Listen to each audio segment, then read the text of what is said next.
Five, 4, 3, 2, 1. And it's live.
This is Leicester Till I Die TV. Watch and subscribe on YouTube and listen on your podcast platform. Oh, hello. Hang on a second. There you go. Pop me Viagra in. 1 hour, 58 minutes to go till the window closes. It snaps its way shut on everybody's fingers that's hanging out of it. Welcome along to the last 2 hours. We've had things to talk about today, which is more than we have had in the past. I have to just say, though, I've just seen Worcester turning up at a Newcastle, looks like a Newcastle hotel, but with the stuff they had outside, I don't know whether they thought it was an immigrant going in, but they had all the wire, the crowd control things outside. So I hope he's got there legally. Let me just say that. And good news, well, some news. I don't know again. It all changes so quickly. But apparently the player, I'll just see if I can find him. Baller. Yeah, there's Michael Mellon. He's just signed today. He was at Oldham. He was at Burnley. He signed for Oldham on loan. So a Mellon goes to Oldham. Problem is, we've still got a turkey, haven't we? And a turnip. Interested. Let's get my guests in.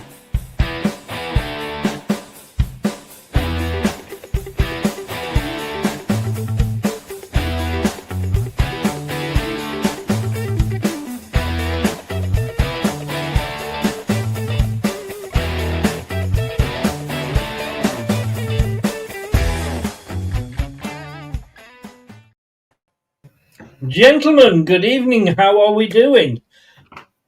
I'm doing very well, thanks, Chris. We are the wish order version of Sky Sports. Well, at least one of us has made an effort and worn yellow. Let me just say that. I mean, technically, there is some yellow on my shirt. It's just in the writing, and it's right down here. Where that yellow is, that could be piss, mate. Well, look, we don't talk about that night, do we? Don't worry, Brad's age, he can control his bladder. It says Chris that struggle. That is very, very true. I don't sleep at night. I just nap between piss breaks. Mellon has moved to Oldham. Turnip is still at Leicester. Wayne, I mean, what the hell are Leicester doing? I mean, Brad said earlier, well, just let him work, play out the rest of his career, his year that he's got left, and we'll get nothing for him. If we want 10 million, we're not going to get 10 million. If we get 2 million, like we said earlier, there's £4 million worth of wages in the next year. Sorry, what you say, Turnip? Yes. We've got a few players that could apply to. No, I'm thinking Daka. He's the biggest. It was like the easiest game of Guess Who. That strikers, 10 million, Turnip. Oh yeah, I didn't hear the striker, but yeah. Sometimes you've got to cut your losses. He's not a striker. How he's described as that, I don't know. He can't control the ball, and you could play anybody in that position, and they'd score more goals in the season than Daka would. Yes. Even though he seems like a really lovely guy, for his wages and the length of time he's been here, his outputs is absolutely. If you're an investor in Daka shares, Chris, you'd be foaming at the mouth. Well, exactly. I mean, Brad, you said just give him the year here. I mean, what? I'm sure that is Marty's decision. Yeah. Why? Yeah. What the fuck does he do? Well, he does about as much as Ayew this season, which isn't goals. So, but Ayew's been given lots of praise. Now, we've always had the issue with Daka, and we're always going to have the issue with Daka right up until June 30th next year, it seems. Unless we really are stupid, and I don't want to say it because Rudkin's still there, so you never know. Although, we're going to give some credit where it's due with this window with Mr. Rudkin. I know, like Mr. Cheats is going to get a round of applause with his hands like he should be doing. Well, he would have done if he'd accepted the Daka offer. Well, yeah, he would have got an open top bus if he'd have accepted. Well, the thing is, all the contrasting reports, Chris, suggest that Marty wanted to keep him. He wasn't necessarily for sale unless they could get a really good fee for him, which is obviously why I feel like if he wanted him to go, he had no intention of playing him at all. 4 million, 5 million, 6 million at a push might have got the deal done. But to get a player like that and maybe allow us to act a lot quicker on this deadline day, we needed Daka going for 10 million. That's it. And also, Chris, whether we like it or not, we haven't got Nacho, we haven't got Vardy, we haven't got any other forward options to go. We've just sent one on loan who was too big for Crystal Palace, and then they realised he wasn't good enough, and now he's going... won't stay for a potential promotion from the Championship because he wants to, but he would go to a German side that's going to probably have a relegation battle on loan. All I'm saying is that was our only other attacking option, and he chose to go to a relegation battle in Germany. Anyway, my point is, Chris, this new guy who we're obviously going to get to because he is the only new guy at this very moment in time. I'm not holding my breath out on it being one of two or three. But what happens if Ayew gets croaked? What happens if this new guy comes in and he turns out to be the Argentinian Tete? We will literally then have no strikers. At least with Daka, we've got 0.25% of a striker because he actually does score one goal every 700 games. It's the only way I can see him being here, Chris. Thing is, if we do let him go, Wayne, we can at least hopefully get somebody in on loan. Yeah, I think I get what Brad's saying, but I don't think, certain players that they just need to go. I don't think Marty thinks you can try to bring the best out of people, but Daka is naturally, he cannot control the ball. And you play any pot football or seven-a-side, friendly leagues, everything, they're controlling the ball and shooting all day long, 7 days a week, and Daka just can't do it. He's never have been able to do it. So I think he's got to go, and it will free up space for other people. And even Vestergaard would probably get more goals than Daka. He'd be slower, but he'd probably stay in the box and get more goals. Well, he currently has got more goals, hasn't he? Yeah. And as well, didn't he?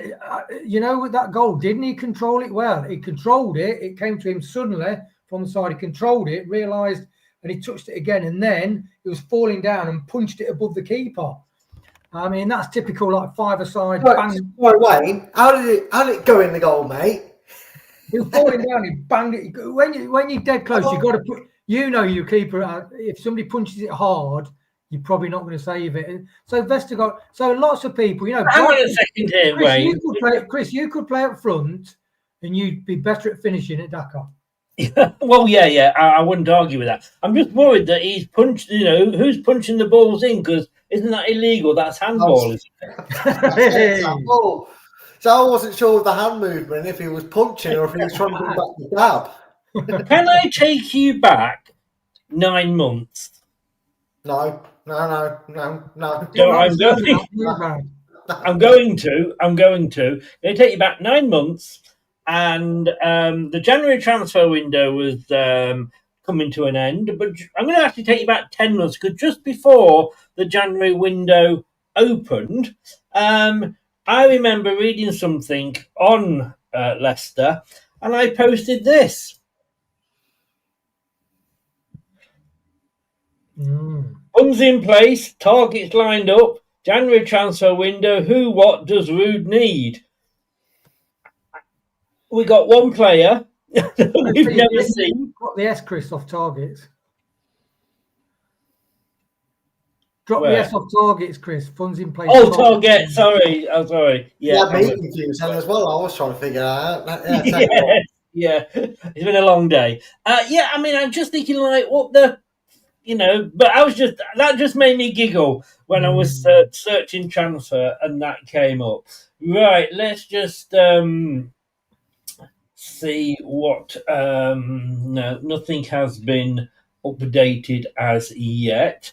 It's all right, Chris, don't worry. We all know what Leicester like to do. What they like to do is they like to wait till everybody's finished streaming, done the YouTubing, and then at about 8:20, when we're about to go live for our review show, we'll get a loaded up video of some desperate signing that's coming in on loan to deal with something about us now. Definitely. Right, let's have a look at what's been happening this window so far. Then, look, we've got to start. When we say we've signed a player, we actually haven't. We've got a player in on loan. And I was going to say, hi, Steve. How you doing, mate? How we doing, guys? Sorry I'm late. A bit busy with work and stuff.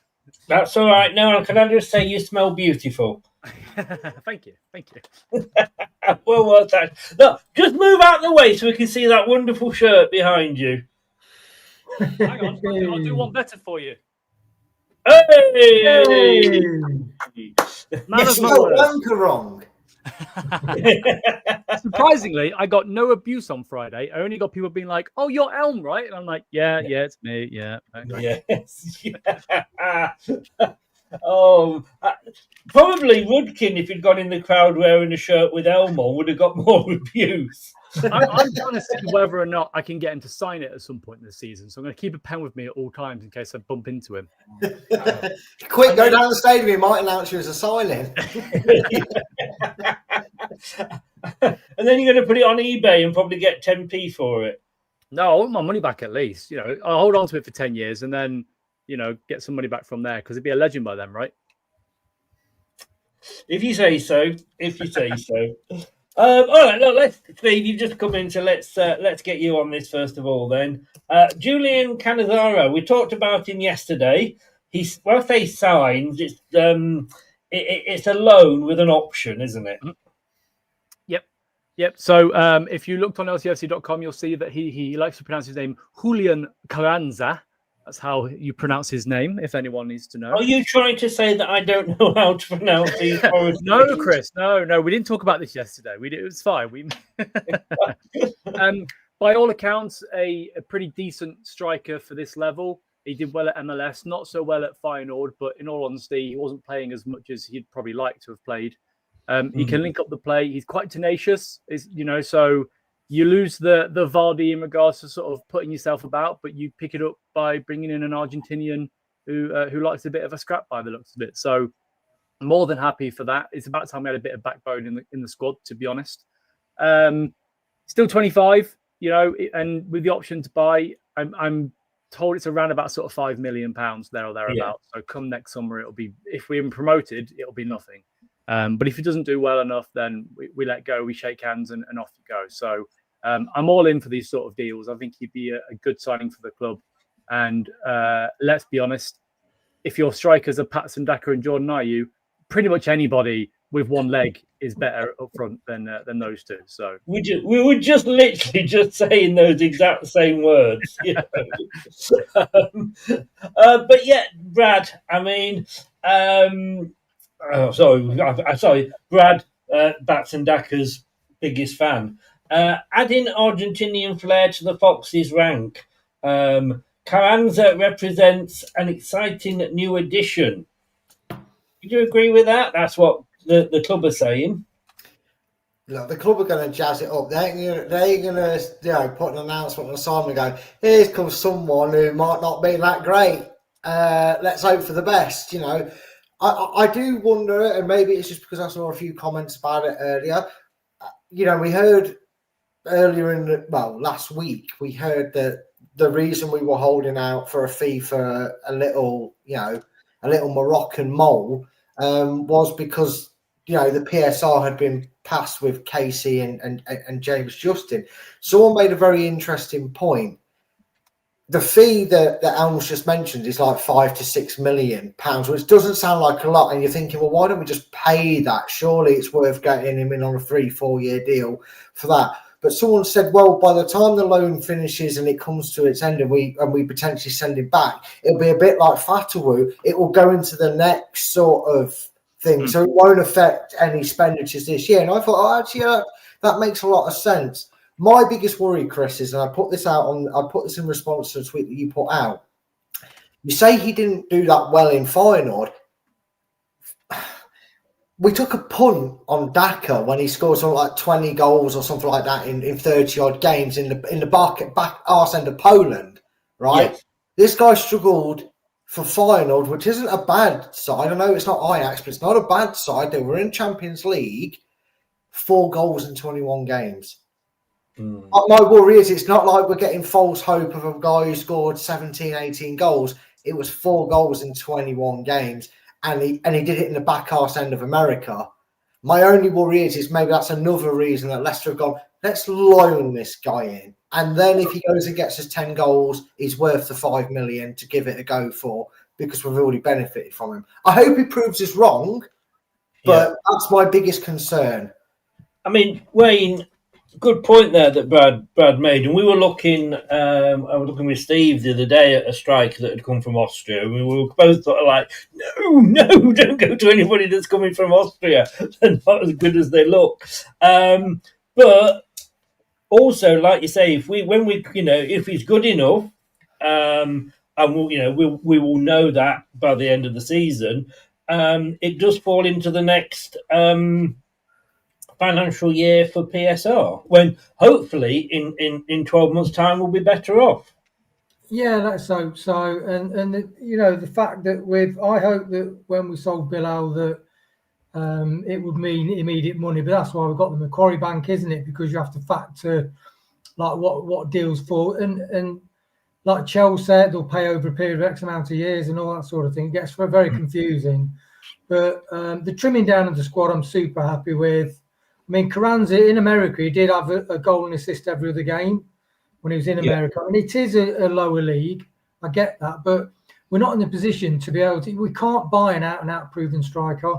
We're just not in that. When you think that Liverpool have spent $455 million this transfer window, and there we are hoping for, going for loans. So that's the market we're at. We've had to meet PSR. We all want to get that behind us. And he has potential. He has potential. That's all you can do, isn't it? All you can do is sign potential and hope the manager, because we've got a quality manager, that can bring them on. Because he's improved all the players in the squad so far, even the average ones. Yeah. So I'm hopeful. When you're saying about Liverpool spending 400 odd plus million, you got to remember the Scousers. They nicked all of that. And I wonder whether they're still giving us any money for Train Yoni yet. I know. But did I just say that out loud? 25 years old, Steve, and you're looking good on it, can I just say? 25 years. But it does make sense, because it isn't an obligation, it's an option to buy. And, had we had that option on Daka, we probably wouldn't have signed him. Look at Tete. We have the option there. And thank God we didn't, we saw what he was like first. Fatawu, it worked for, because we saw how good he was. So really, it's a win-win for us, isn't it? Well, it is in a sense of that if he performs well, we can sign him for a decent price and he doesn't overinflate his price the next summer. I'm not so worried about his record at Feyenoord, because he wasn't. The reason why he's leaving is because Van Persie wants to get him gone. He said he's not part of my plan, so off you go. And different environments bring out different levels of quality. he could hit the ground running and be a bit of a late bloomer. And we've seen players that have come in the last sort of 14, 15 years that signed for £1 million and proved everybody wrong within 2 seasons. So, that doesn't bother me. 25 is still young. There's still a potential sell-on value there as well. And I'll be honest, it's just nice to have a bit of an arsehole Argentinian back in the squad. To have somebody that's going to look after some of the younger lads. If somebody puts in a challenge, you might put one back on them.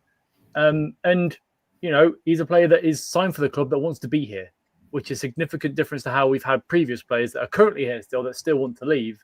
So I'm more than happy with this signing itself. And it doesn't help. It doesn't half help that he plays as a striker, and once he gets the service, if he gets 10 goals, great. That could be 30 points. 10 more wins, that's 30 points, and that's enough for promotion up that way. It'll be sort of 9 more than Daka will get. In fairness, will he get the service, Brad? That was the intro. That was what somebody's just said. Yeah, I think he will. I think we're going to talk about clear outs, and okay, we know there's still a few hours left to go, but if you take the window now as it is with what we've got left, not only is it fine-tuned and trimmed, which is lovely to say, because this dead weight has been a discussion for 2 or 3 transfer windows, he's got players that know how to give him service, not just in the experience of Sumare and Winks, who know how to pass a ball into that space, but what we've got glimmers of going forward, which looks like it's going to be the case, unless something happens in this last hour and a half, Lewis Page, he's going to get supply from Page. He's going to get supply from Monga. He's going to get supply from Fatu. He's going to get supply from Mavididi. He's got 7 or 8 players that if Marty gets them back from the international break and goes, right, this is the new lad. He's been training with the non-internationals, which there'll be a few of, sticking around. So there'll be a few that get used to him anyway. But when the lot that come back, I think it's a very good asset, because I just feel like, yes, ideally 2 or 3 more would have been nice. But if you're talking in that attacking sense, that middleman is the missing option. 0 goals from our 2 strikers. We desperately need someone who, like Elm said, is going to potentially get you 20 to 30 points by nicking a late winner or shoring a victory up. So I reckon he will have that service. I'm getting quite a few likes on my reply to Leicester City, who put up who wants to see a deadline day signing, and I put, as long as it's not 19.00.14 when you do it. I was quite pleased with my little self there. But we've actually signed somebody. It's somebody that, this cropped up a while ago, so it's not like an Edward deal, Wayne, where it's very much last minute. It's somebody I think we've studied, and dare I say, maybe, depending on what the EFL do to us, this is I think Elmer alluded to this. This is going to sort of probably take us up into the playoffs. Yeah, we need. Sorry. No, you go. You go. Sorry, I was just agreeing. we need goals, Chris. And Daka, if you could merge Daka and Ayew, you'd have a brilliant striker. But unfortunately, we can't. And I think Ayew has his place, but Daka, you've got to have a guy that scores at least 15 goals a season, and you've got to have wingers that chip in 10, 12 goals a season. You've got to have attacking midfielder, and then you start to amass the amount of goals that you need to get in the playoffs, because we have not got currently, even though we're defensively looking quite solid, Marty's still not developed the attack side where we're getting not loads of goals, but enough goals, because you really want to be hitting 2 goals a game, apart from the real tough draws. So, and we've been lacking, and it's going to be interesting to see what he does, but he can't do any worse than Daka. And I think Daka ought to go, because there are other players that could play in that position as well. And you have got lots of options. You can drop Ayew just behind him. You could have, Monga just behind him. You can swap around the wingers and the number 10 and the number 8. So I think goals will come with this kind of signing, and especially if 1 or 2 of the rumours do actually come through. I am very excited that the goals will really develop in the side. I mean, I mentioned it. Breaking news for you, Chris, if you want some breaking news. Yes. Foss Hub, who is quite reliable, and I've heard separately as well that this is the case. Both Aaron Ramsey and the JJ, who I keep forgetting what his name is actually, what he actually is. Jacob something or other, isn't it? It's like Jordan Jacob or something. Jordan Joseph. Joseph. Between us, we got Jordan James and Aaron Ramsey. Their medicals are done. They're just doing media stuff now, so they're basically signing on the dotted line. I must admit, I don't particularly follow Foss Hub. You know, I'm not a great believer that they know anything more than any other Leicester side. I've heard separately from other people as well. Sorry? I've heard from other people around there as well. So I mean, it was rumoured earlier on one of the main sites, to be honest with you, that they were probably going to be getting the medical. I've just found out, actually, but thank you for that anyway. I've just found out that this gentleman likes to be LCFC.com have actually got him down as JC. So from now on, that's what I'm going to call him, JC. But, you know, he is in with an option to buy. But is that amount not fixed now? I mean, we're going to come on to Bilal in a minute, but his fee is sort of loan fee, the option to buy, and it's a set fee now. Yeah, it was a set fee. So we will be paying a loan fee to have him on loan for the season. That will be £2 or £3 million, if that, I would suggest, at most. And then €5 million is what it is. It's €5 million. So you're about. Sorry. Yeah. So whatever would be left over to make it permanent at the end of the season, but I think €5 million there or thereabouts total to make it permanent. Yeah. So, but I just I mean, I'm going to say if he has a good season though, we've still I don't. Can they still come back then and up the price? No, it's agreed price. Yeah. That's what I thought. Like I say, he's happy to be here, which is an amazing thing that somebody actually wants to come. And if we end this window with just him as an outfield signing, would we have? Would you consider that a good window under the circumstances where we find ourselves? If it's just the one or the free signings, just the one. If it's just the one, no, it's not good enough. We're bear in mind that the Turkish window doesn't close until September the 12th, so we could potentially have players leaving up until that point, and including the Saudi transfer window as well. So at this point, one player wouldn't be enough for me, even as a striker, because you need to replace Bilal El Khanous. You can't guarantee you can play in that position all season. Louis Page is too young. If you ask me, he's 17. He's not bad, but you can't put all that pressure on him. Jeremy Monga, who's again sort of 16, you can't play him for all these games, 40-odd games a season from the beginning. So you need to bring in players to help with the squad, and also like new players bring a new refreshness to the squad. You know, if you've got the same people that have been there for the last 3 or 4 years, the atmosphere around the place isn't going to be much improved, is it, from last season, even if they are winning every week? Because you still get annoyed at the same people that you were annoyed at last season. You know, even if the manager's changed, you're still pissed off at John Rudkin. You know, it just makes sense to if you can bring more players in for sure. Yeah. Again, breaking news, but it doesn't affect Leicester technically. But Buenete has signed for Enzo. I have got some ex-Leicester breaking news. Do you remember when we had a mass panic and a mass paddy attack that we sold Tom Cannon and we couldn't understand why, because he was going to be a genius breakthrough player and we should have given him a chance. Don't know how true this is because I don't really care for their sources, but Tom Cannon is on his way to Deepdale to complete a loan move to Preston. Preston will cover all of Cannon's wages throughout the loan. Again, don't know how true that is, but going on sources on here.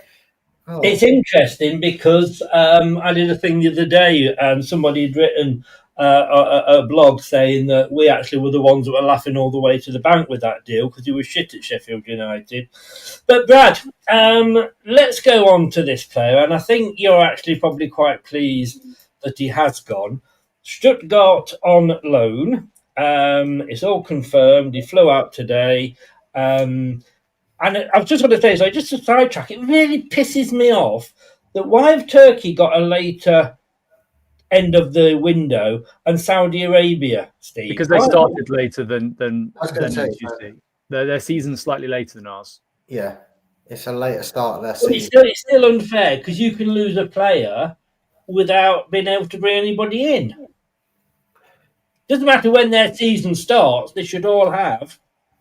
I mean, our season started, we're 4 weeks into our bloody season. But in that sense, then, if MLS were the same, you'd be saying that MLS should be doing their transfers now in the middle of their season. And it just doesn't make any sense. Different places around the world have different transfer windows and different start dates for their season. Yeah, but they're not in Europe, are they? Technically, neither is half of Turkey. Yeah, half of Turkey, but half of Turkey is. And I've been to Istanbul, and I've stood with 1 foot in Asia and 1 foot in Europe. So don't turn me down on that one. At the end of the day, I don't think we're going to lose anyone major to a Turkish side. If we lose anybody, it'll be Wout Faes, Samare potentially, who look like we may have replacements for. I can't see us losing Harry Winks to a Turkish club. In all honesty, I just think it makes sense for them to start slightly later. The season finishes later than ours as well. So, yeah. Anyway, Brad, let's get back to your friend here, who you said penned a really, really nice goodbye to the fans. Yeah, a load of bullshit. Look, my problem is there was just a small percentage of a chance that this could have gone full Riyad Mahrez, couldn't it? We could have seen him at an airport. We could have seen him saying he's never going to play for us again, no matter what, which apparently he did, although that was only a small rumour. I'm not sure how much it is. And I suppose to a degree, you've kind of got to ignore a bit of Twitter and social media because not everything you hear about what a player says and does is true. But what I mean is by full Mahrez is we all remember that event, don't we? And the window closed. Manchester City didn't put in the bid for him that we wanted. The window closed, and after a week or two, he got his head right and did a job for us. So there was a small little bit of hope when Palace pulled the plug on the deal that I thought, well, actually, if the window closes and he's still here, hopefully he'll get his head down and work on. Look, this benefits Leicester all round, though. Yeah. He obviously doesn't want to be here. We'll never find out if he would have sorted himself out had the window closed with him still being here. The toxic attitude goes away from the clubs. And I know Elm says only having one signing doesn't really repair the damage and the atmosphere. I think getting rid of a lot of dead weight clears that, though. It's like going into a dirty room and putting, you can't just put in a new, screw in a new light bulb to make it look brighter. You've got to get rid of all the crap and all the stuff and chuck it away. Not saying Bilal's crap in that sense, but what I'm saying is, your Indeed and JJs and that have gone for a reason. Not necessarily because they were bad eggs, but because we needed to get rid of these tired old tools that we don't really need to be using anymore. Bilal was a player that was just causing grief. Get him gone. And you know what? Karma's a wonderful thing, Chris. Because he could go to Germany, be an absolute disaster, and come back to us, and maybe comes back to us with his tails between his legs, and all of a sudden we're like, no, that's right. If someone wants you for 20 million, we'll gladly let you go for less money now, and we still win. And again, like Alan said with the agreement, he has a good season. We already cancel out the 5-6 million we're potentially paying for our signing by selling him for 20 odd million. I'm not sure whether you actually answered my question in all that or not. But I was on a tangent about it. What was so I'll have to say one away, man. I'm just going to do this first. There could be a loan bid coming in for Koulibaly from Sassuolo or Salusa. Sassuolo. That's it. Well, I tell you who's good at doing that, and it's amazing in a Scottish accent. It sounds really good, but Doug can do that. Right, let me try asking you, Wayne, which is, God help me, because you give answers like a politician as well. Talk to us about his leaving letter, or his leaving statement. I thought it was a bit flat, could be AI generated, not much feeling in it, very different to what other people have said. I don't think he was here long enough to really have that emotional connection with the fans. And his attitude, that's a statement from a disengaged human being, to be honest. Just going through the motions, and it's interesting. It must have really pissed him off. I bet when he was left out because he was linked away, I bet he probably was hoping that we'd lose those 2 games. It must have really pissed him off when we won the 2 games and took 2 clean sheets. Did we have his creativity and his bit of tenaciousness behind the striker? No. But did we still win both the games? And like with Winks as well, prove that Marty's got more than enough in this squad to get 2 results? Yes. So I think it's great that he's moved on. I think we'd all ideally like probably 2 or 3 more to move on, but none of us will actually get our Santa's wish for the absolute ideal transfer. Well, we're coming on to that in a minute. Steve, I've got to say, I mean, Bilal, is he really all that? I mean, you know, we've gone as Leicester fans and he's fucking brilliant, and look at this, and he poos gold dust, and you know, and he was good in probably one of the shittiest Leicester teams that has ever played in the blue of Leicester. Was it that good, really? I think he's a talented player with a fairly high ceiling as a player. The issue is last season we didn't really give him the chance because Cooper preferred to play Buonanotte in that position, and when Rude came in, Bilal was put into that position. I think he's probably better than the side we were last summer. That's for sure. I think if he'd have gone to Palace or Brighton or Brentford, we'd have seen a better player out of him. I think he's gone. If you look, you know, he's gone to Stuttgart, who aren't necessarily the biggest championship-facing club in the Bundesliga. You know, they're not going to go for the title. They might get European qualification every season, but you know, we all know that he'd probably do the same Stuttgart that he's done to Leicester. So I think he's a decent player for sure, but his attitude stinks, and you're never going to make it as a top professional footballer if your attitude is how it is. Yeah. Brad, what happens though? Because this happened with Christensen and happened with Samare. We let them go out on loan. They came back, and I wouldn't argue that either of them was any better when they came back, and then we were stuck with them. I don't know. I'd argue that Samare was a big sack of potatoes when we signed him, and needed Napolis Mendy and Wilfred Ndidi to hold his hand. And I feel like over the few seasons, he's slowly started to become that player we thought we was going to get early doors. It's safe to say, Chris, that last season he had purple patches and he goes down. I think that's the player you were always going to get. You're always going to have with Samara. I'm sure this season, I would say right now, he's on a little bit of a purple patch, given that freer role, that Ndidi role, if you will, that Enzo sort of gave him, go up and down sort of thing. He'll have another big purple patch, and then he will have 4 or 5 games where we'll be sat here going, get him gone in January because he can't hold it together. I do think he has improved. Christensen, I kind of agree with you with, and I think sometimes the detriment to a loan has its downside, which is you go out on loan and you don't really succeed, and you come back to the club and you get pushed down a pecking order, which has happened to Christian here.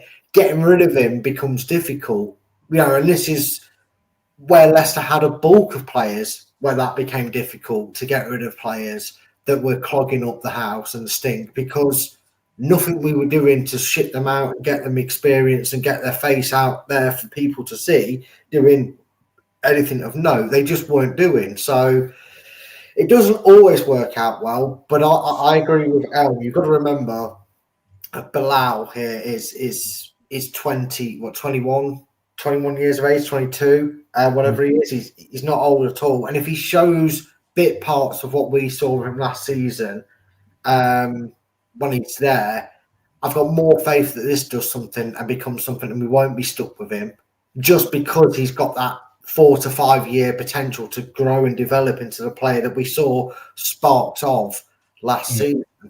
Yeah. Right, let's look at this guy, Wayne. One of the youngsters. He's an outgoing, our only outgoing today at the moment. Alves has left the building, as they say. Out on loan. I love that. Out on loan to Huddersfield Town. Yeah, good club, great move for him. I'm gutted for him and Braybrook with the injuries and the secondary injuries. Really stuttered the careers. He's had loan spell last season, but he just doesn't.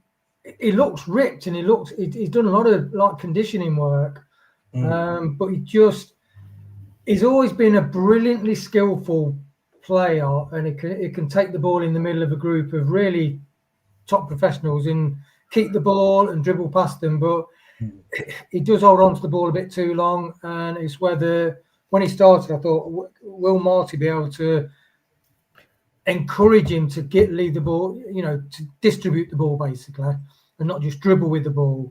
And hopefully, I think at the end of this loan move, if it doesn't work out for him, I think him and his family ought to think about moving on. Yeah, he's still young, as you said, but I just think it's not quite worked for him at Leicester through not a lot of his own fault. But it's just whether he can get moving and sort of fit into a side and get regular first team football. Do you think his time has? Sorry, Wayne. Do you think his time has gone, Steve? No, he's only 20. We've seen with KDH that as a late bloomer, you go out on loan, you find yourself as a player and as a man, and you come back and you can force his way into the squad. I guess it depends on what league we're in next season. If we're in the Championship, making the step up's a bit easier, but from League One to the Premier League is a lot harder to do.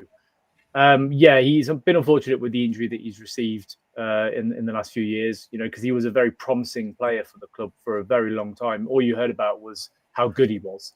And then, that horror tackle that he was under against that, it was in the cup, wasn't it? Which, wasn't great. Oh, no, was it in the youth system? Well, anyway, Wolves, I think it was, or was that Braybrook? I know one of them had because they had the same injury, didn't they? Yeah, I'm sure it was Wolves in the cup, but it was as the under 21. Yeah, under 23. Yeah. So, that's going to set anyone back. As somebody that has done his ACL in the past, I know how hard it is to get back to feeling fine at any point. So, especially as a professional footballer, it must be very difficult. But he is still young. I think playing week in, week out will do him the world of good. We might reassess it again in January, bring him back if we need him.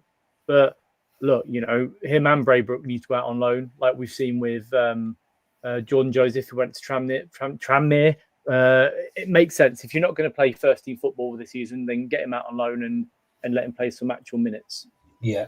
It's an hour and 15 minutes to go now. This is the state of play.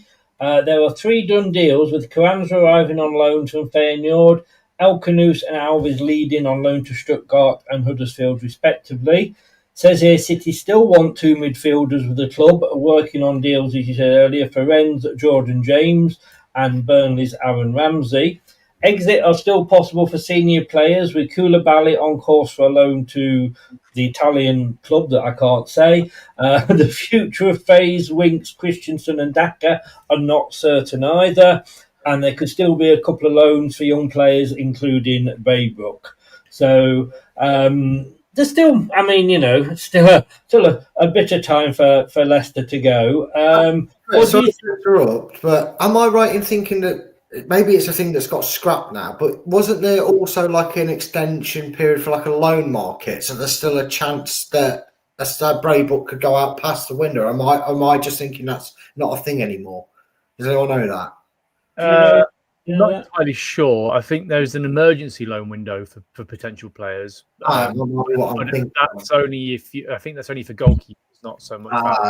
Okay. So I remember something about a loan. I think it is if it's in a foreign. If it's in a foreign market, foreign league, you can players can go out. It might be if the windows are still open, like Turkey. It would be, because the registration is the main issue. Once that hits that deadline window, your registration needs to be done within 24 hours, and that's it. So I think you get an hour, don't you? To if you got to a certain point, they give you sort of another hour just to dot the T's and dot the T's, dot the I's, and cross the T's. Well, we also can bring in free transfers past the registration date, so that'll be fine. Yeah. I don't know if any of you saw. I put out a nice little post earlier about a gentleman we spoke about earlier. Mr. Daka. I put here sort of literally, oh my God, what the fuck. Brad, how is this guy still with us? I know we touched on him earlier, but God, just get rid of him. Problem is, Chris, like I said, let's say we bring this guy that's in, right? Turns out, and touch wood, it doesn't. But you mentioned the name earlier. What if he's a Tete?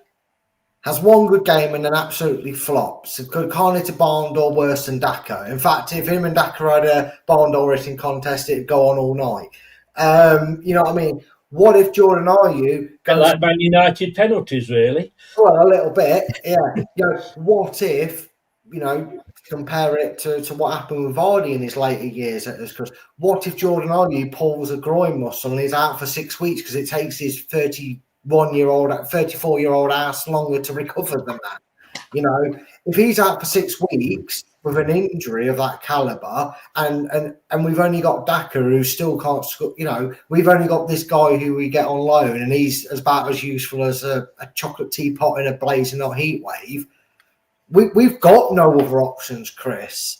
You're then asking somebody to go out of position and shove them up front, and I'm sure they would probably still be better than Daka. But do you? Yeah, I totally get what you're saying, Brad.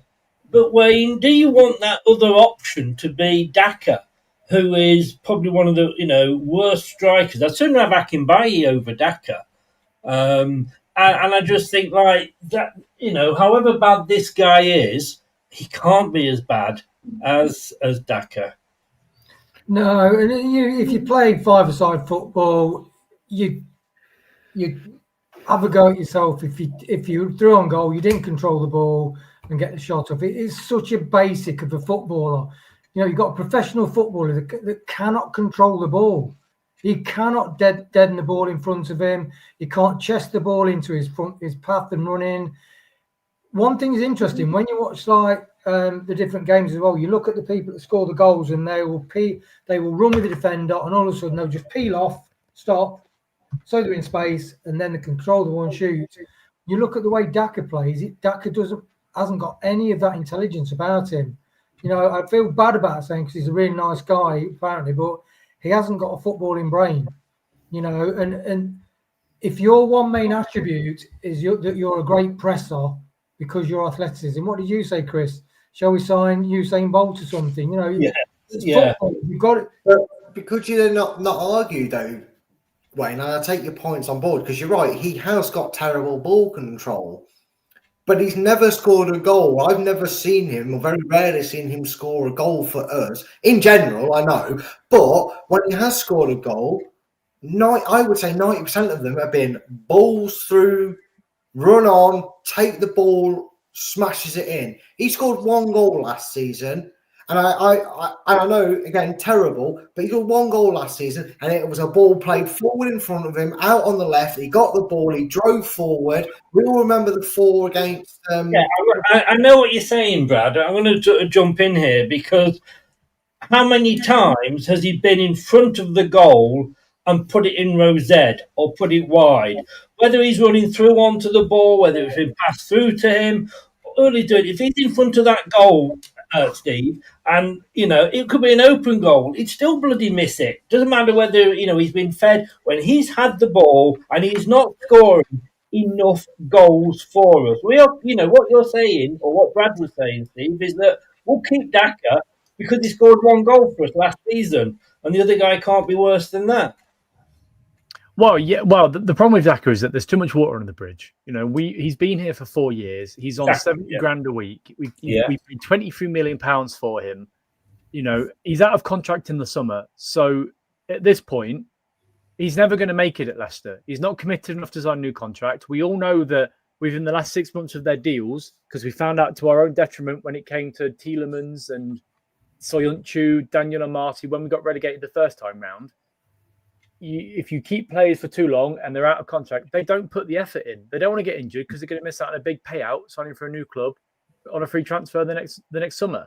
So keeping him here when realistically you've brought in a new striker that will take priority over Daka now. That's clear because Daka's not started that many games so far this season, and when he has come on, he's not looked great.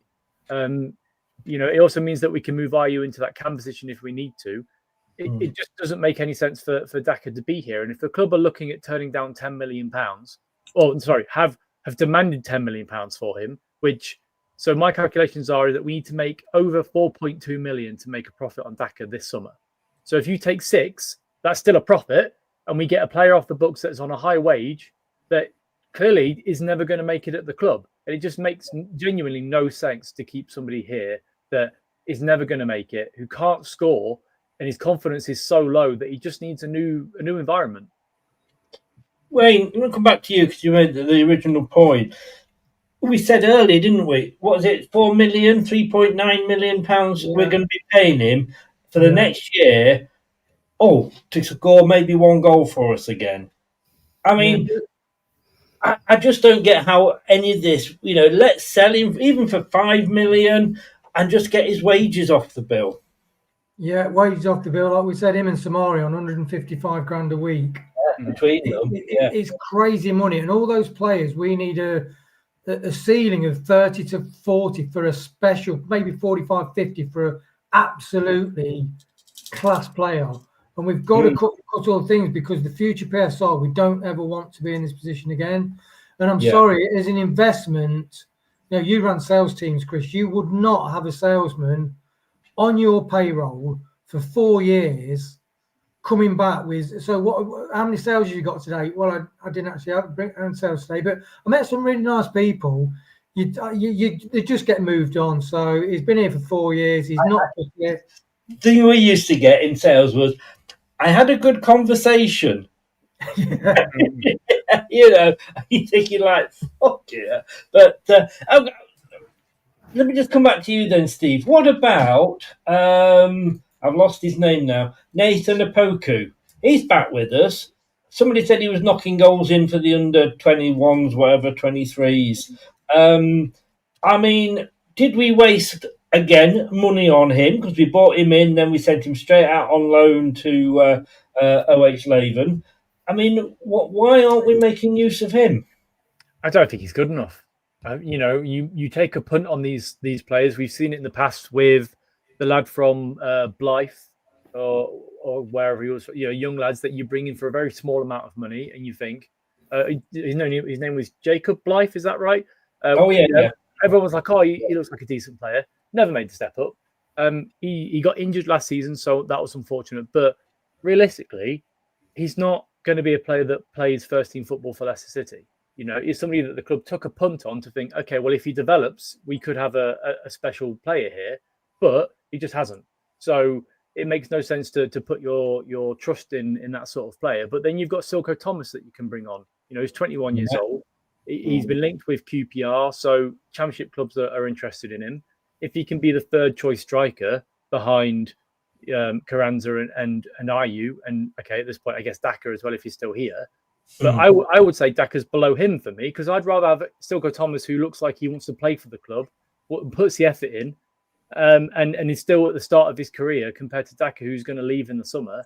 Prioritise the players that you want around in the next 3 or 4 years.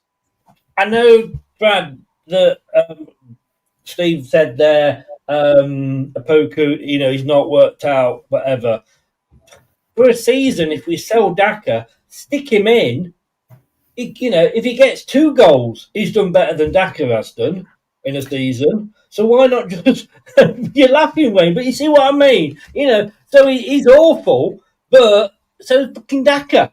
You know, if we put a poker in and he gets 1 goal for us, we've not actually lost anything, have we? No, I get where you're going, Chris. But if he's not good enough, he's just not good enough. You can't just chuck him in for the sake of it, because it will literally feel, like you said, to a degree, no different than having Daka on the pitch. Although you can say, actually, over the last few games, we've had a few positive points to make about Daka's running off the ball, the space he's creating. For chances. A thought that's just popped into my head as to why maybe we demanded 10 million for him. What if Leicester went into this final day going, unless we get a transfer done quickly, we're going to have to concentrate on these 3 loan deals. You know, the 2 that we've been mentioned with all day and the one we've got done. So unless we're going to be able to turn one of them loan deals into a permanent, and then I can get another striker in, I can't afford to let that go for 5 or 6 million, because we can't actually use that to make this Argentine a permanent one. That will still have to be we're going to have to double that to make sure, I can go and spend 6 million to bring him in permanently, and then loan another striker in, as well as 1, maybe 2 of these midfielders. If not, I can't concentrate on trying to find a second striker to bring in on another loan, because you're only allowed, I think, 3 loanees anyway. No, sure. 5 in the Champions League. Is it 5? But you know what I mean? Like, so he's thinking, I need at least 1, and I need to try and get one of these 2 other guys that we've been linked with through the door. They could get done quicker than a transfer. I need to know soon, if they're not going to give us 10 million, I haven't actually got 5-6 million of that. I can't go and spend it. I can't go and spend 5-6 million, because we won't have it there available till it's all gone through. And then they might fall through last minute because we left it too late. I need focused. I need my whole team working on these loan deals. Maybe that's another reason that we just went, unless it's 10 million, we're not interested. Again, that might change when our window passes and the Saudis can still go for us. And we go, all right, you can have them for 6 million. Saudi's coming in for Daka. Oh, you never heard they're stupid enough to get half these players, aren't they? I mean, they brought Gerrard in as a manager. Anything could happen. And they did take Damari Gray after all, didn't they? So I guess it's not that. Look, while it's gone a little bit quiet on the Leicester front, let's just go through these. Wayne, we'll go through one. I mean, signed, and I don't mean loan. These are players that we've actually signed. It looks a bit small, that list, doesn't it? Mr. Bekovic there, free from Everton. Yeah, but just one final thought on Daka with Brad. I do think Daka is like Marty is aiming for excellence. He's aiming for fighting spirit, sort of football intelligence. Making the side younger. And Daka is just mediocrity. He's just average and sort of less than average. He just does not fit in where the club wants to go. So rather than let him go on a free or try and. But Marty's the one that wants to keep him. He's already come out and said he likes Daka, so it's not Marty saying he doesn't fit in. Marty likes him, so that's another reason. Marty likes Samari though, doesn't he? But you leave my love child out of this conversation. I love him for 1 game or 2 games, Brad. I love him to bits. He's one of my favourite players. But I've got to play this for you, Brad.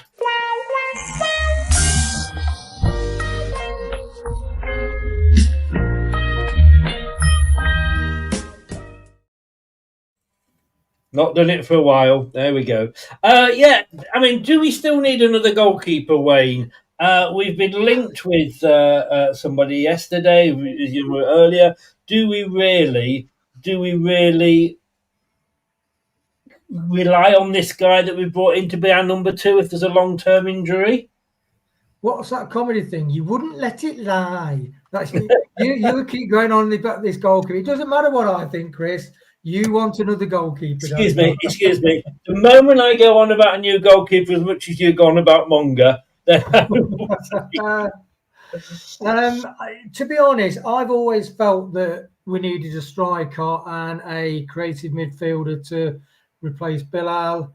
And even I would prefer for ideal window for me, get rid of Wink, sign another midfielder, And I think we can get away with the keeper, but that's just my personal view. I thought a striker was more important because I looked at our side and I'm thinking, where the hell are the goals coming from? Yeah. Whereas I do think, I know you talked about if Stolicic got injured, but that's like, well, what if everybody, what if the Kohli gets injured? You know what I mean? So, yeah. Yeah.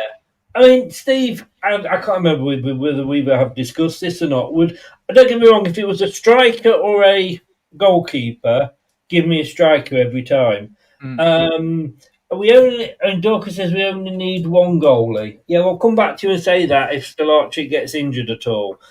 Steve Lynex isn't available to go in the net anymore.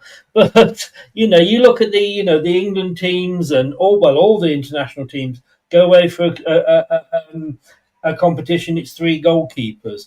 Yes, I'd sooner have, like I say, a striker than a goalkeeper. But if we can bring a goalkeeper in, surely we can't rely on Bekovic if Stolicic is out long term. At this point, with an hour left, I very much doubt we'll bring a goalkeeper in anyway. I agree that you'd ideally have wanted a second, goalkeeper coming in to be a bit more of a competition for Stolicic, but I'm guessing that you need to prioritize certain positions in the squad more than others, and a goalkeeper realistically isn't in the top sort of 3 or 4 positions you want to, reinforce. That would be the striker, the cam position, and central midfield. It's like if the club went out and decided, screw it, we're going to sign a right winger. Well, we don't need a right winger. It makes no sense. So, you prioritize where you can get, and if you can then bring a goalkeeper in, even on a free transfer, because there is goalkeepers out there that are available for free. Then you maybe hit up with that option after the window closes. But right now, I think it makes sense to go after a different position over a goalkeeper. Yeah. And there's the one player we've loaned in so far. I was hoping, as I was doing these before the show started, that I might have more names to add on this, but just the one that we've spoken about. Carranza, is that correct? From Feyenoord. When you look at, we've been linked with a lot of different strikers, haven't we? There was that Austrian guy who we both sort of went, oh my God, not another guy from Austria. Is this, do you think, out of all those we've been linked with, the best one we could have got? Probably not, but you have to bear in mind that we're in a very limited space for where we want to sign or who we can sign. A loan is a lot easier to do than it is a permanent deal. But if some players don't want to join us on a permanent deal, then there's not much you can do. No. We've had our hands forced a little bit in regards to PSR, and this way it means that we can push. Okay, we're going to be paying a certain amount of money this accounting period, but you push a potential full-time transfer into next summer, which, as said several times in the past, next summer looks incredibly healthier compared to now. The 90 million loss that we had that's on the accounts right now falls off. So the last 3 years there isn't that significant loss that we suffered. The wages will have gone down significantly because we've lost several players that are on big wages like Jamie Vardy, Ndidi. These players that are on sort of 60, 70 grand a week. Connor Cody was on 80 grand a week. And then you also lose next summer, James Justin as well. But next summer you lose Daka, who's on 70 odd grand a week. You use Samare, who's on the same.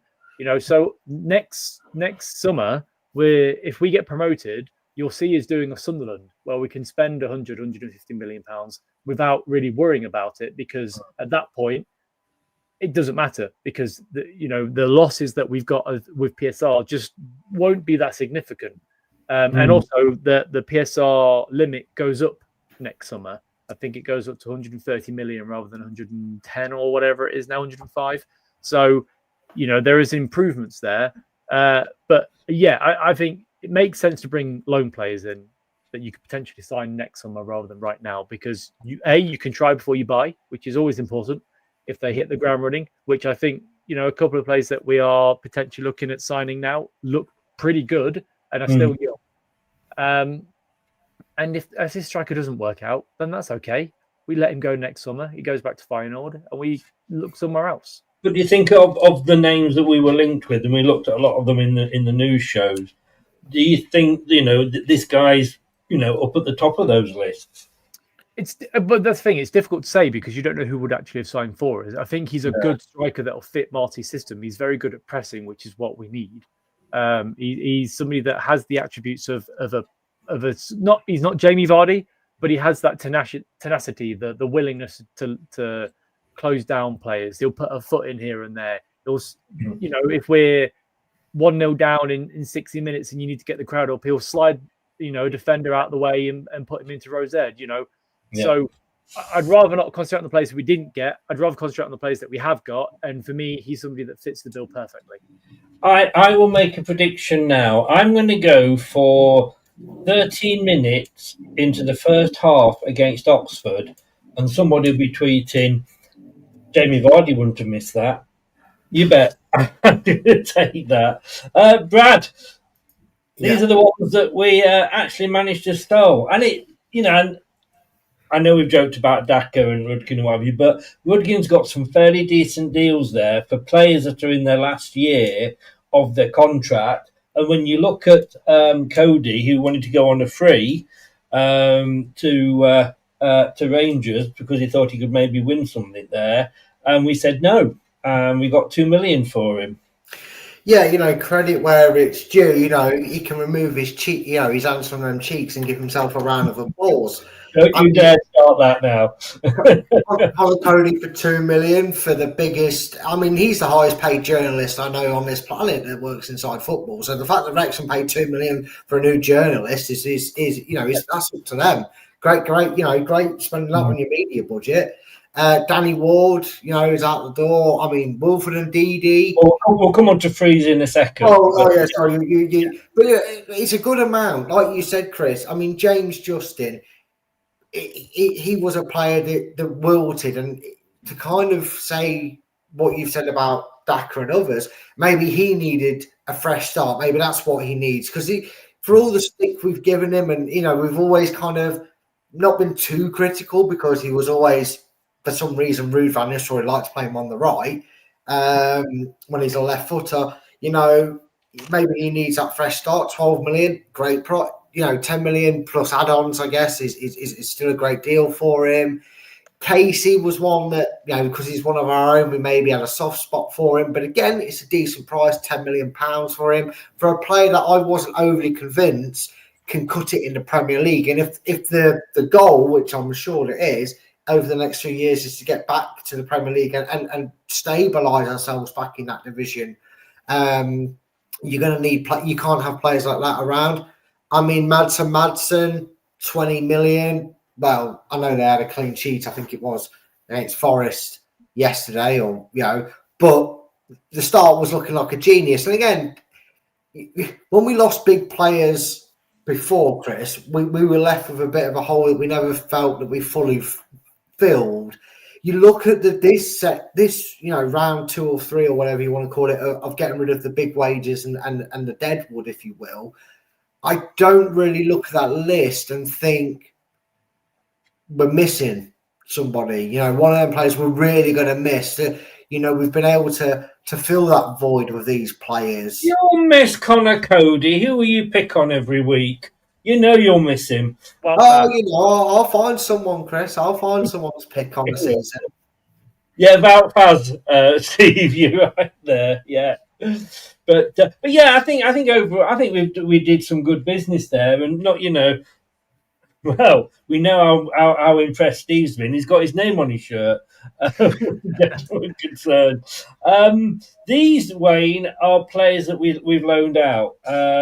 Thomas Wilson-Brown to Swindon. Look, he's a youngster that's going to go on.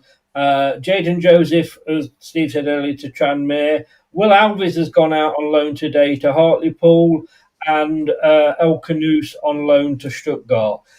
I still think. I know we're into the last, less than 50 minutes, 35 seconds. I'm just looking at it on the telly. We could let some more youngsters go, couldn't we? Yeah, it's normally the case, isn't it? So the loans are normally some of the last things because it's like all the clubs, isn't it? Newcastle sell Isaac, but they've got somebody in place already, and it's a game of constantly moving pieces. But yeah, I think that's. I mean, Jaden Joseph, he had a really good game when he played in the pre-season, but he is too young. And I think we all got carried away when we played some of the lower quality sides in the pre-season. But then as the games got harder, but I do think some of these players will come through in the next year or two. I'm very pleased with the transfer business so far. Yes, you would like a couple of rumours coming in if we get a couple of more in. But I think the club's done really well from the position we were with all the high wages, PSR, as Steve says. So when we hit the fact that we're fourth and only lost one game, and if we win, Oxford are really quite low, third or second from bottom, then we're matching Enzo's first 5 games. He's had a month less than Enzo, hardly any money to spend. I mean, we are in a quite surreal position. It's early days. Sorry, just to say there, it's coming up. Leicester are still showing an interest for the Millwall striker. His name's just gone off the screen, so I've forgotten who it is. Iverson. That's him as well. Yeah, both of them.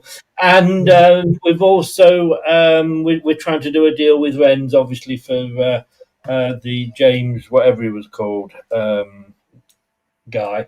Sorry, Wayne, you were saying. Yeah, so I'm really pleased with what we've done so far. Cleared a lot of the deadwood out, done what a lot of the fans wanted, negotiated some really good sales for people in the last year of the contract, or like Cody, just get him out the door. I would like Wink's gone. I've got to be quite honest with you. I don't think he fits in with the way. Well, obviously Marty's left him out, isn't he? Not include him, so because he's got a bad attitude, and you don't want anybody like that in your club. And it's not the sort of attitude that Marty wants in his squad. But I'm really happy with what the club's done.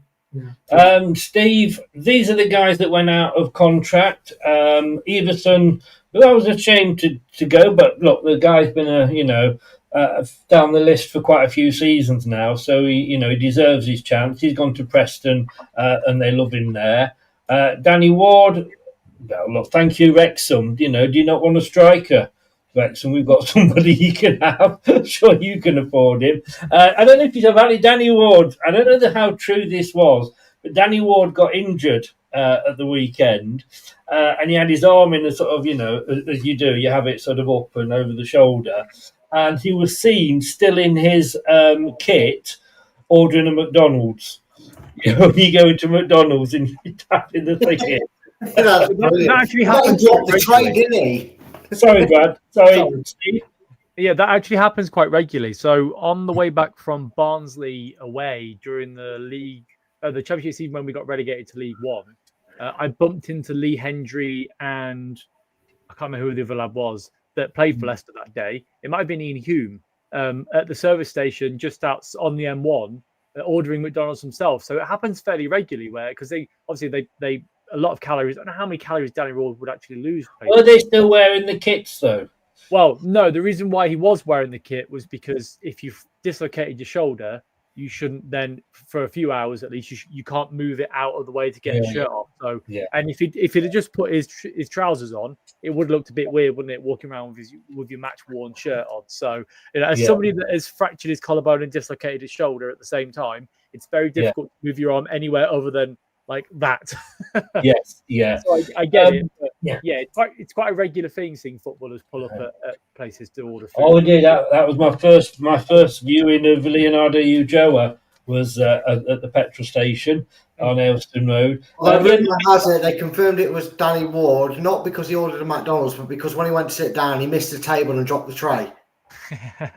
That's how he got injured, apparently. Michael, you're quite right. Yes, it is Huddersfield that Alves has gone to, not Hartlepool. It began with an H, so you're lucky that I got it up. I will say, Chris, that it makes sense that you're pining for a goalkeeper, then we've let 3 go. It makes sense why you're like, we need to sign a goalkeeper. We've not got enough. Yeah, no, exactly. Yeah, exactly. I'm glad somebody else in this foursome speaks sense. Hi guys, but yeah, I'm sorry. Don't start me on that again. I can do a whole show on that. Look, let's talk Jamie Vardy. He has gone. We will love him forever and ever and ever. and he's gone off to Italy. And I think if you offered Italy, just not so far from Milan, or you offered Holland, you're going to go to Italy. Looks like that deal's going to be done, and we wish him well, don't we? Yeah, I said to my wife that come sort of March, April time next year, we went to Milan in September and a round tour of Italy, that we're going to make the trip out and actually go watch him over a weekend. So she's got that to look forward to, that's for sure. Yeah. Do you, I don't know, does anybody here watch, or has watched, I think it's over now, Destination X? I've seen bits of it. Yeah. Now, I'm just wondering whether sort of, Jamie Vardy's in the coach, because they're going around northern Italy, aren't they? You're right. Still no news of anything happening at the moment. Let me go around and ask each of you. I mean, look, the two that we are being linked with. Oh God, let me get the details up. Somebody shout their names Jordan out. James. James and Aaron Ramsey. But it's not the Aaron Ramsey that played for Cardiff, who's 37. It's I know, that was when I saw that earlier today, I thought, we haven't still got Steve Cooper, have we? Let's start with Brad, because he's at the top there. Oh, sorry, can I just say, talking to goalkeepers, earlier on today, Sky Germany reporting that City will not sign Borussia Mönchengladbach goalkeeper Jonas Omlin, with the deal collapsing. Apparently, he's too busy with his other brothers on a singing tour. Those that know. You were linked with the Swiss international last week, so he's not coming. So we have still got that. So your thoughts on these two? Aaron, sorry, I'm going to write this down. Aaron Ramsey. Yep. And who was the other guy? Jordan James. Jordan James. Jordan James. Right.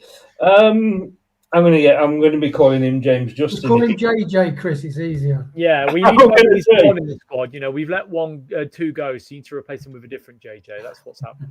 Well, the thing is that we've got a load of shirts with that on the back that we can't get rid of. So if we sign it, we could do that. Brad, your thoughts on these two?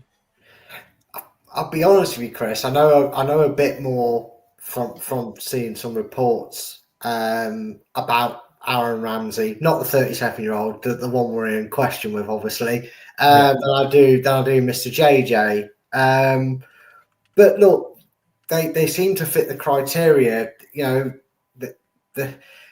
They fit that mentor of what we want. We want someone that's got experience but isn't pushing the wrong side of 30. That they're going to come into a team with good attitude. They're where we need the depth. Really, realistically, especially with, like you said, potential late loans for other youngsters. Alves is gone. We need depth now. We've cut down the trees. We've dug up all the cow dung, got that out the door as best we can. We've now planted the seeds for a fresh start. We just need a few more, bodies to strengthen that squad. I know Marty likes to work with a slimline squad. But there's a slimline squad, then there's a crash diet, and Steve said at the start of the show, one transfer in is not good enough. It needs to be 2 or 3 just to kind of bulk us up a bit, because we've trimmed the fat and then kept going, and now we realise we're hitting the bones. We kind of do need to put a few more bodies in there. So I'd be happy for them to come in, and again, given our situation, the division we're in, it was never going to be another Harry Winks moment where we signed a very recognised name that we all kind of know. It's going to be a steady Eddie, to coin a phrase, if you will. 2 steady Eddies that we know are decent, we know a bit about them, but not too much, and they don't come with pressure on them as well, Chris, to kind of expectation to really hit the ground running. So let's just hope. Knowing our luck, Chris, like I said, we're doing a show at 8:30. Knowing our luck at 8:37, we'll stop talking about the game and be like, oh, Leicester have just uploaded a video. I wonder what that could be. And it'll be 2 new signings, but we'll see. Wayne Cifuentes has needed a new midfielder to make up his squad for the majority of this summer, with Samari, Winks and Skip his only option. James's arrival, should he come in before the deadline, would bolster City's options. We discussed this earlier, obviously. The former Birmingham City star is a box-to-box midfielder, which I hate. I hate that saying. You know, what if you say you've only got boxes 2 feet apart? Box-to-box midfielder with an impressive engine. He's capable of playing as a 6, but is more suited to the number 8 role. Fans will remember his goal against the Foxes in December 2023. And he's still only 21, isn't he?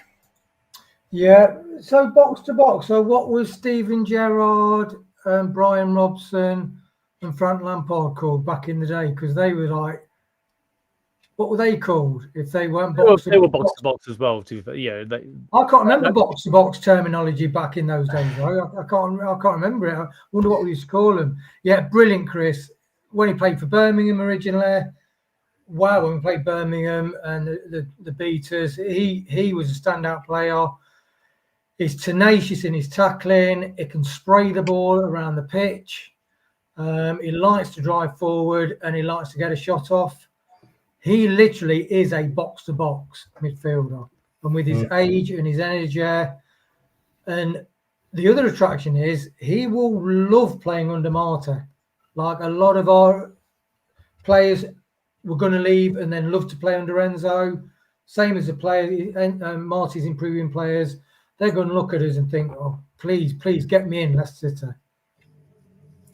He hasn't started this season, Steve. Yep. He's at the 3 games and he's not been on the bench for the first 2. And I think he came on as substitute. No, he was on the bench, but he hasn't even been substituted. Should that worry us at all?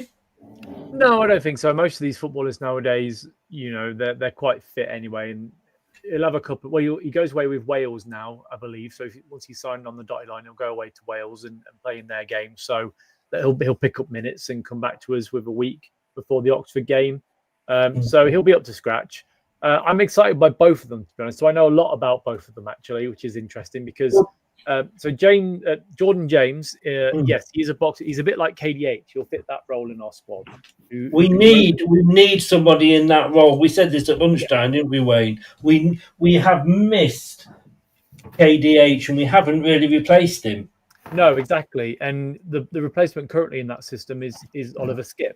So, you know, and I think that he's a much better player than Skipp. He's younger than Skipp. And he's very talented. Like, he was linked to a lot of the bigger clubs before leaving Birmingham when they got relegated to League One, but ended up at Rennes because he thought that was the best sort of step in his career. In regards to Aaron Ramsey, not the Cardiff guy, he's played all over. Really. He's played in the Premier League. He's played in the Championship with Burnley as well. He's a cam that can play on both wings and as a CDM and centre mid, so he can fill several positions, which is important, as we keep mentioning, Chris, that a player that can play multiple places is a Swiss Army knife sort of player. They're both quick. They're both got high levels of pressing, which is the way Marty wants to play anyway. And I think they'll fit our system a lot better than El Kanous and Samare does, or even Skipp, to be fair, because they clearly want to be here because they're signing for the club, and if they can put in 90-minute performances by pressing all game, every game, then fantastic. I mean, Brad. I mean, Aaron Ramsey is 22. Burnley signed him a while ago. Actually, when did they sign him?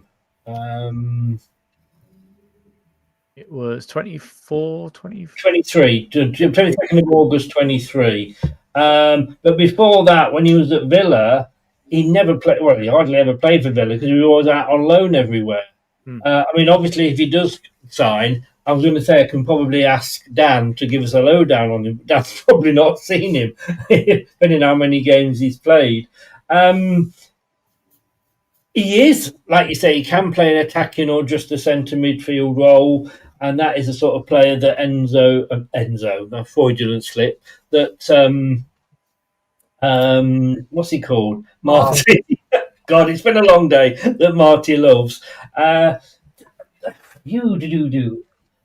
I keep going back to Josh Brownhill. I know he's a free, so he doesn't have to sort of get signed up today. But would that experience over youth have interested you at all?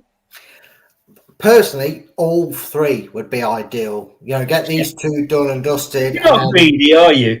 No, I'm not greedy. But you're talking a 21 and a 22-year-old over, I believe, Josh Brownhill. Is he pushing 30 now? 31, I think. But apparently he's turned down 90 grand a week at Leicester, going up to 100 grand if we get promoted. Do you want to offer? Which is probably that. Well, apparently that, according to several people online, we offered him 90 grand a week with it going up to 100 grand if we get promoted on a 3-year deal, because it was a record offer we'd offered him, which I think that is suicide. If you're trying to, sort yourself out, you might as well get out of the pool from PSR, walk around, and jump back in again. It literally makes no sense whatsoever. I don't think any player should be paid that. There's no need for him to leave. Does that deal for that sort of money fit in with what Leicester have done? All that doesn't seem to fit in with any other thing that we've done.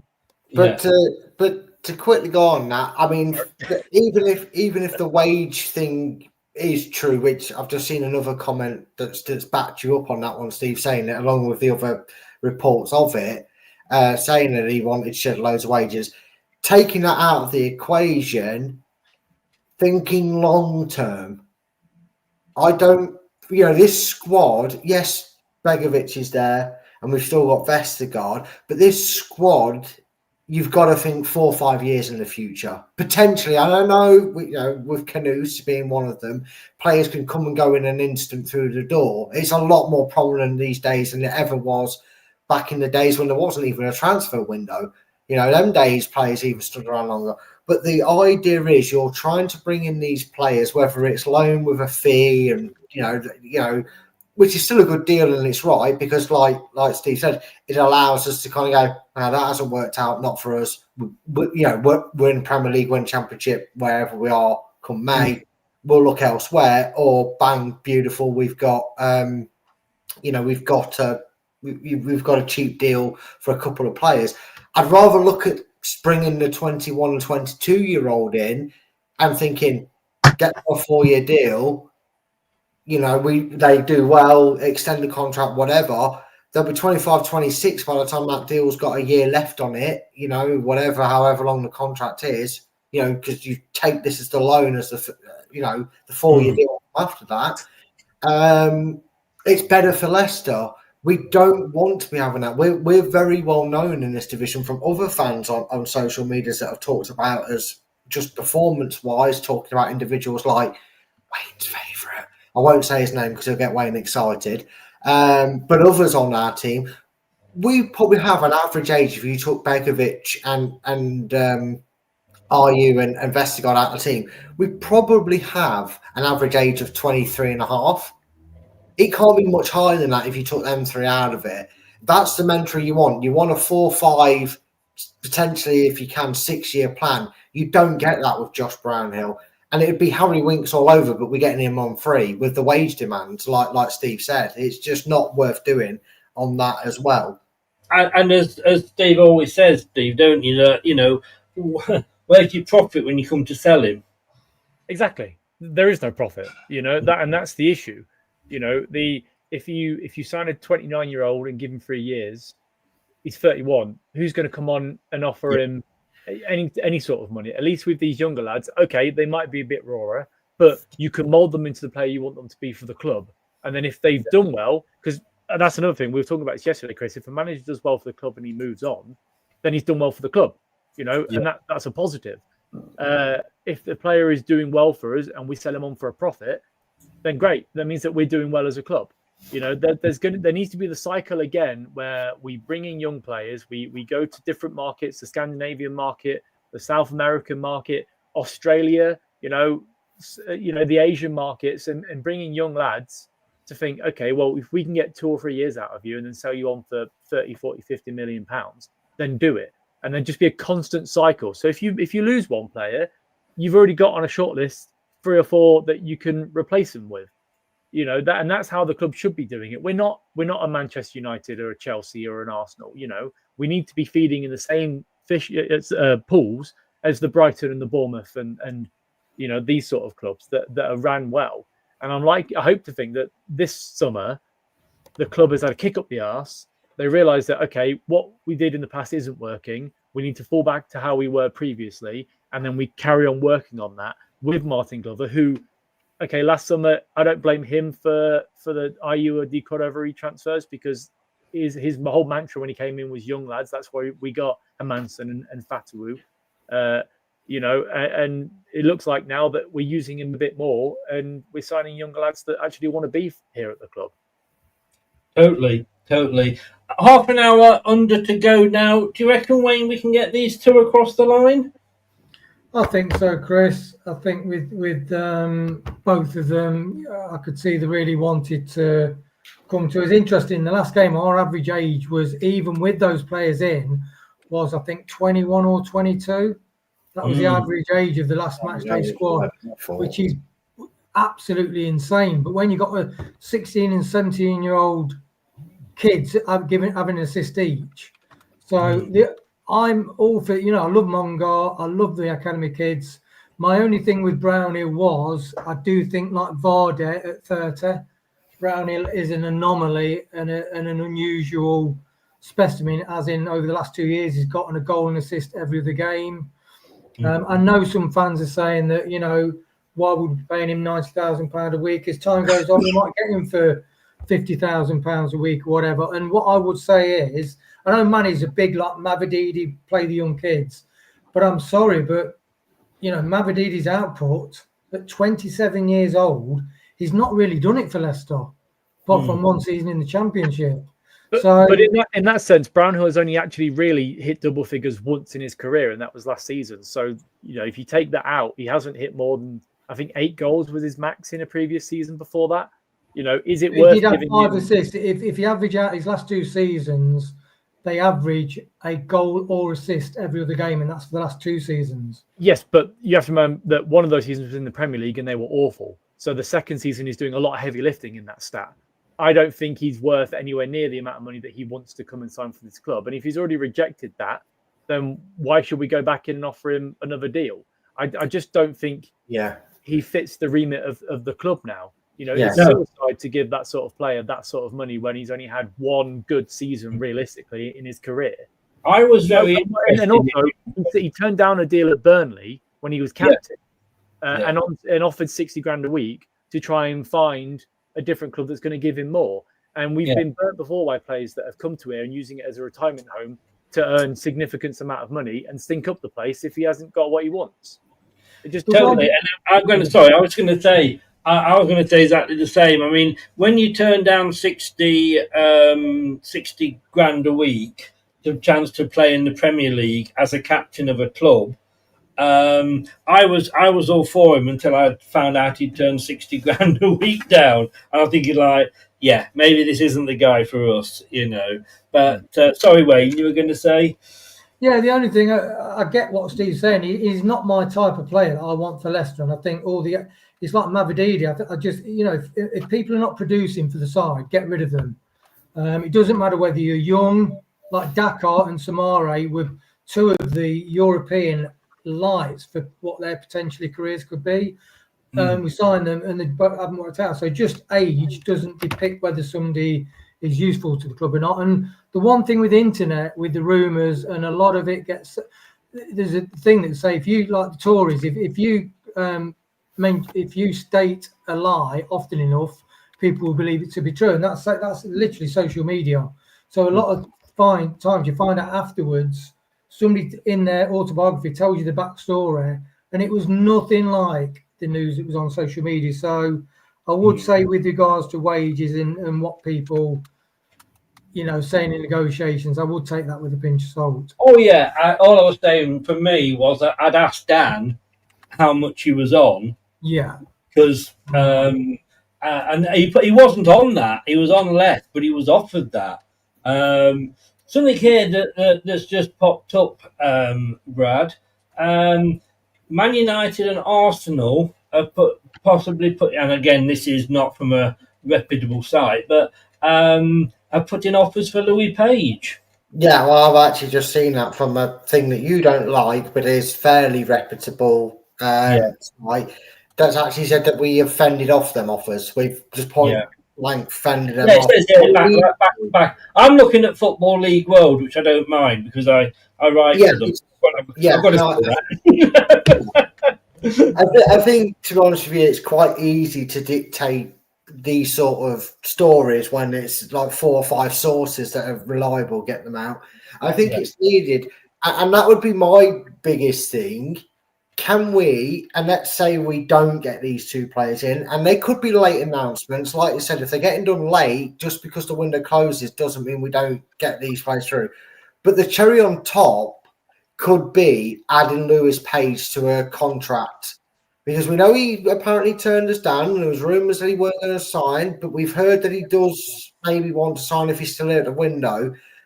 That could be everything's all done, the icing's on the cake, and then all of a sudden, tomorrow morning, tomorrow afternoon or something, they go, oh, by the way, Lewis Page just signed a 3-year deal to stay at Leicester because the window's closed. That would be a nice thing, because he's got, I don't know, people say, oh, he's not up to scratch, but I take you back to what you said, Chris, about that Acapulco, whatever his name is, that we got and never used, whatever.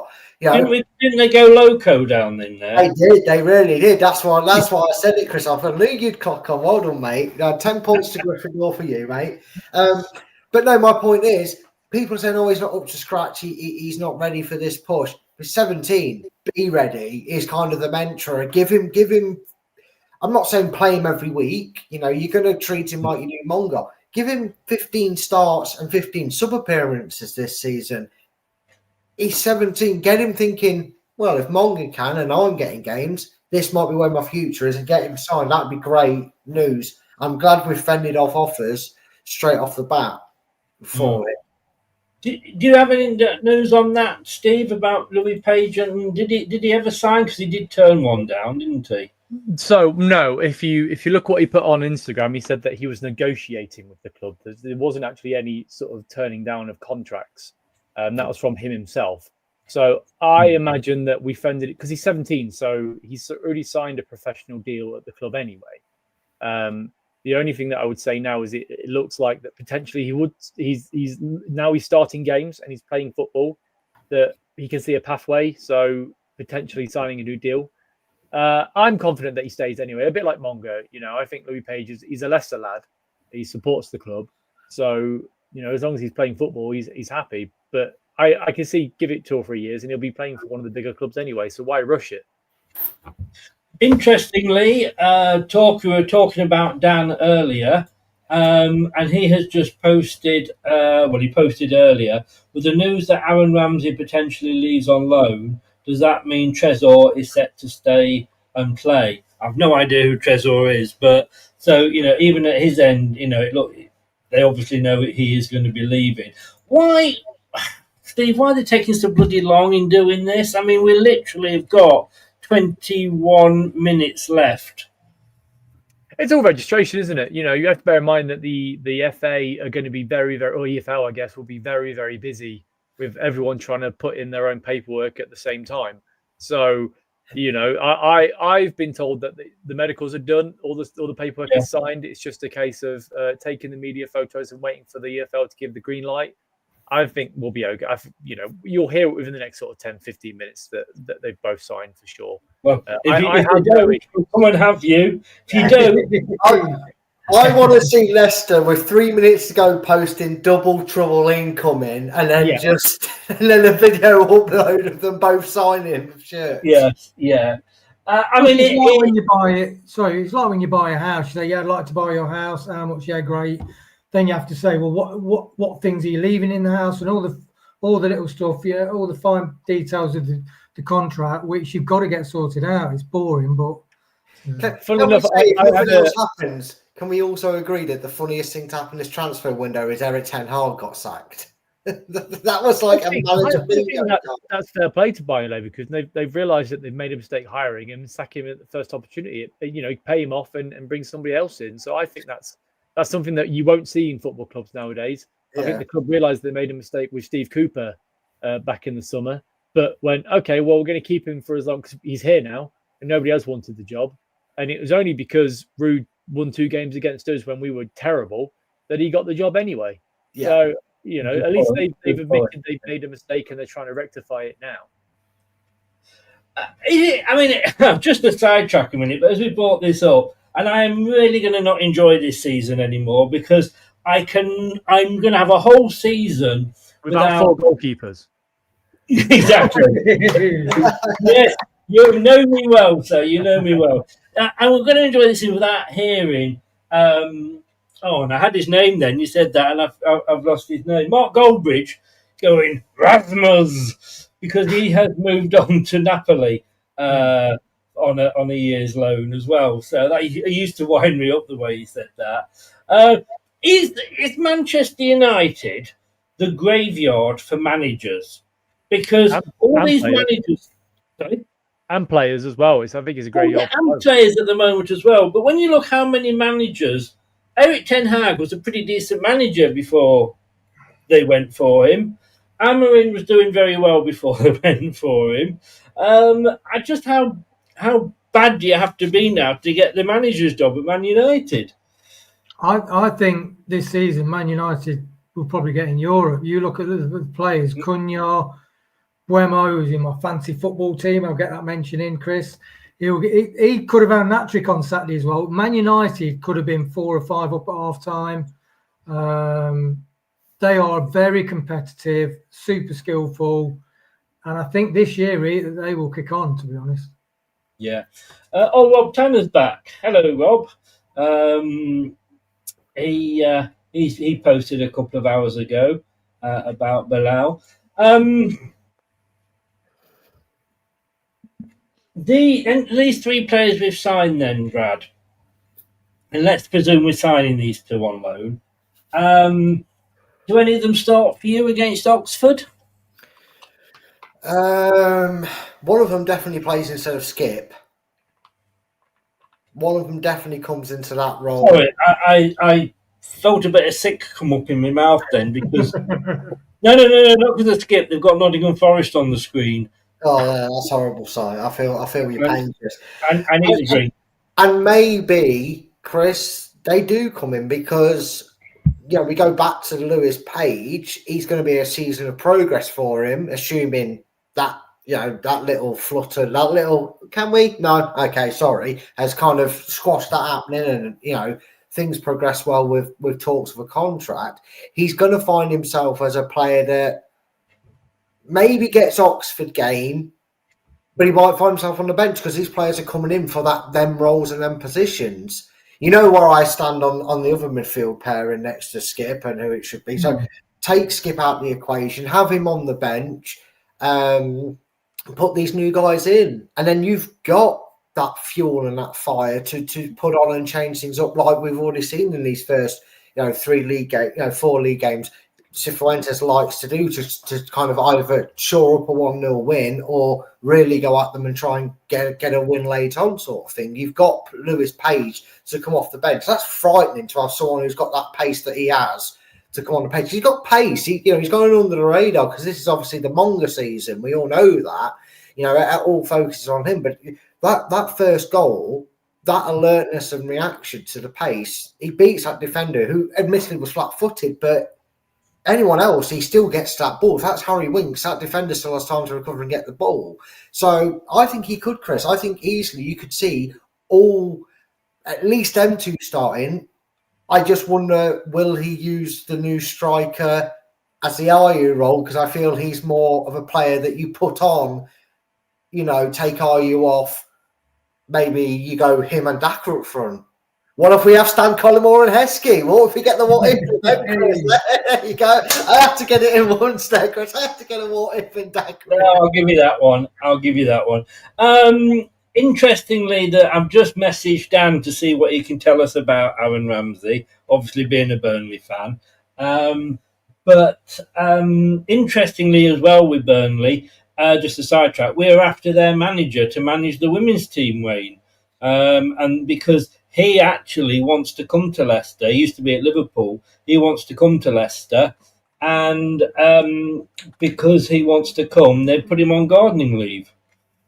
Very interesting. So we're talking, moving on to women's football now, are we, Chris? May I just say quickly on that? Absolute fucking madness that we've sacked her. Do you follow the women's game quite closely, Brad? So what is there?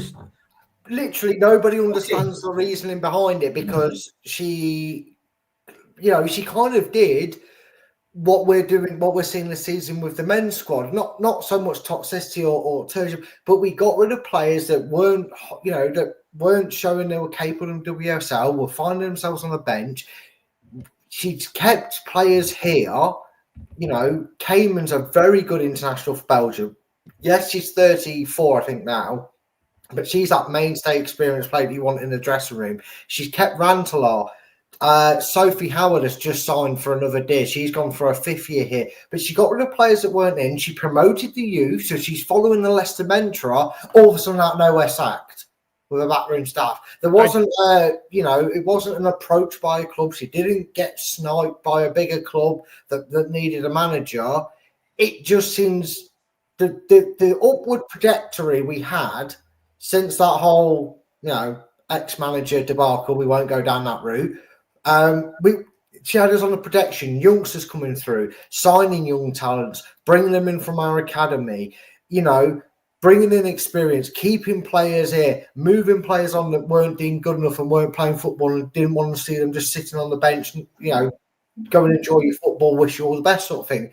And literally out of the blue, we've parted company. She had a falling out with the. Hasn't taken a job elsewhere. Sorry, Steve. Yeah, she had a falling out with the ownership because the transfer's in. Then give her what she wants, because she's doing a brilliant job. You know what I mean? Fund her. Give her the fucking money. Don't just go, someone's. Sorry, I'm saying this tongue in cheek. This is a joke, but it feels like our ownership went, well, someone's PMSing, aren't they? Get out. Because why not give her what she wants? It does seem a shame having those seasons where you're thinking we're going to go down, and you just escaped. It's the first season where it was comfortable, where you knew you're going to be playing Premier League. Well, not just that, we were very comfortable all season. Relegation wasn't really a front thinking, which it has been, like you said, for the last 2 or 3 seasons since we've been in the division. And had our results gone a little bit better, we may have found ourselves mid-table towards the top end. I know it's only a 12-division sector, but we were looking at thinking, hold on a minute, a couple of decent results. And we stopped the 7-0 embarrassments, the 8-0 losses. I didn't expect it to go on this long about Leicester. No, but I want to give you something in case it was breaking news to interrupt with Chris, because you're clearly running out of topic. Definitely. Steve, they got some signings. In fact, I think there were sort of 2 signings in when we only had 1 in the men's. Yeah, but I think if wasn't one of them after she'd already gone.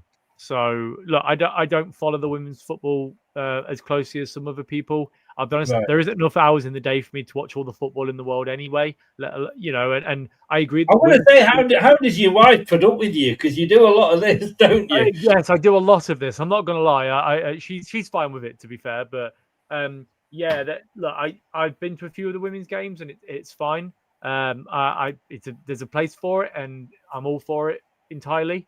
My only issue there is that, like, if the club don't have the money to support the men's team and the women's team, then the bread and butter in this division is the men's team, unfortunately. And if they prioritize the men over the women, and as much as I don't think that's right, there should be separate entities. I think there should be a separate ownership as the women's team, because with PSR they're both lumped in together anyway.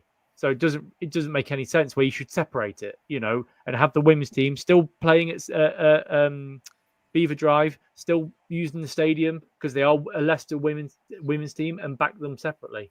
But we all know that men's football. Look at Chelsea selling their women's team. That the clubs don't really care about the women's team. If they can make money on it and sell it on for a profit, then they will do, and that's a shame. But by all accounts, it sounds like they had a falling out because they couldn't agree on players that they wanted to bring in. And in that case, your career is better suited to say, well, I couldn't, you're better off leaving or being sacked, because at least you can walk into another job and say, well, it wasn't my fault. The club didn't back me. Yeah. Now then, I'm going to offer a prize out here. I don't know if you guys Who eats in Turkey with money, is it? No, well, it could well be. It could well be. And you probably can't see that because it hasn't come up very big. But That's what I told you. If you go onto the EFL transfer page, Hull have secured this guy on a season-long loan from Besiktas. Brad, do you want to have a go at pronouncing that? I can't even see it. So I just confess my binoculars, Chris. Well, no, I did say if you wanted to go onto the EFL transfer page, it hadn't come up as big as I hoped it would. And I've said that quite a few times in my life, I'll tell you. let me try and find EFL transfers. SkySports.com/football/live-blog. Where the hell have you found this from? What club is it, Chris? Hull City. Hull. You try Hull City's page. I'm just going to try Hull. This is, what a thing he stitches up with here, eh? I tell you what, he's got bored this winter, hasn't he? Even Stingley and quiet. Sorry? It's like being back at school. This is a pressure. I would pronounce it as Hadziamiciovic. Well, I think you're going to win the prize. Well, yeah, you've put out some absolutely redonkulous thing. I can't even find who the hell he is. Amir Hadziamiciovic. So all I will say is... Amir Hadziamiciovic. That's just like that pre-season friendly, Chris, against that Ukrainian side, and you loved all these things. Yeah, you end it with itch. And whatever, you've got the right. All I'll say is, John Rudkin, if you don't want that shirt anymore, Steve, I'll take it off you because I love him for not signing this player. I mean, that name's nearly as infamous as Jan van der Goor of Hesselink. Who's the record for the longest name on a shirt, and funny enough, played for Hull. That's why I brought him up. So we're down to 8 minutes 49 seconds. It's getting a bit close, isn't it, Brad? It is, but like we have said, these are obviously going to be deals that are loans with the option, as is. Okay. No, that's just a joke post. Apparently. Is that Mike by any chance? Yeah, I just saw a joke post. Yeah, that's funny. I like that. He just said the deal was off, but he was like, he didn't realise that the transfer was at 11. Yeah, I just saw that. I thought, we got some news, but no. Sorry, what was your question, Chris? I can't remember. To be honest with you, that completely threw me off because I got breaking news, and then I read it. I was like, okay. What was the breaking news? I know it was a joke. But... Jordan James and Aaron Ramsey are off. Leicester Director of Football John Rudkin forgot the deadline was 11 p.m. anymore and was only informed the deadline was 7 p.m. and at 6:43. So yeah, was that you, Stephen? Who was that? You? I'm not. I'm Steve. I'm not Stephen. Don't use Stephen. I have this with him up there that I'm Brad, not Bradley. No, but my name is officially Steve. It's not Steve. Mine's officially Brad, but don't stop him, mate. You don't stop him. Yeah. All right, Christopher. Well, that is on my birth certificate. Well, I'm going to stop calling you Christina then. Yeah. The thing is as well, Chris, if you're the only person to use your full name is your mum, and it's when you're in trouble. Well, that was it. There's only two people that ever called me Christopher, my mum and my wife. And I don't know which one I was more scared of. Isaac is a rat. That's outside St. James's Park. Somebody's left Yeah, that. I've just quick because I've just remembered what it is you said. Yeah, it is a bit like with 5 minutes to go, but like we've always said, these are loan deals. Again, we're hoping with the option to buy, these could easily get announced an hour, maybe even 2 hours after the window. We've had a few famous moves happen after the window, Chris. They love to do it. I actually think it's a Leicester little gotcha thing, isn't it? Where they're like, yeah, we had it with Tom Cannon, we had it with Sutar. God, do you even remember the two loanees we had from Manchester United, Nick Powell and Tom Lawrence? So we actually signed. Look, they came in the last seconds of the window, so it's not unusual, as Tom Jones said. What we don't need is a 14-second too late. Yeah, we don't need an Adrian Silva. No, we don't. To be fair, like as you say, all the paperwork is pretty much done. It's just waiting for the ratification from the EFL, so that could come an hour later. I think they are really churning out the videos of Julian. Yeah. So it might just be a case of they're relaxed, they know the deal's done, they won't announce anything until they can get their videos done. And that's no good when we're doing a show that finishes at 7. I know, that's what they're like, I got you, no breaking news. Probably the press release officer had an argument with his missus earlier on in the morning, thinks, oh no, I'm going to let them squirm for a bit longer. Yes, probably. Well, I messaged Jim the other day, the head of whatever he's head of. I don't know what his title is. Customer relations or something. Oh, yeah. And he replied, and it was about the press conference. And he replied me back the next day. Sorry, mate, I forgot to reply.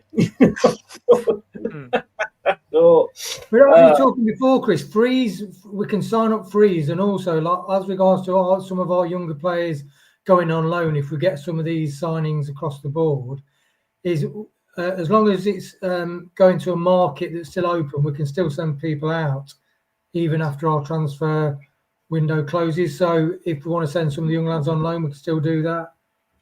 But you're talking Turkey, Saudi? Yeah, abroad, yeah. Send them off to Turkey, get a bit of sun on the beach. Wouldn't you love it if you were 17 years old? We're going to send you to... Braybrook went up to beautiful, sunny, freezing cold Dundee. Yes. But he had plenty of cakes. He did.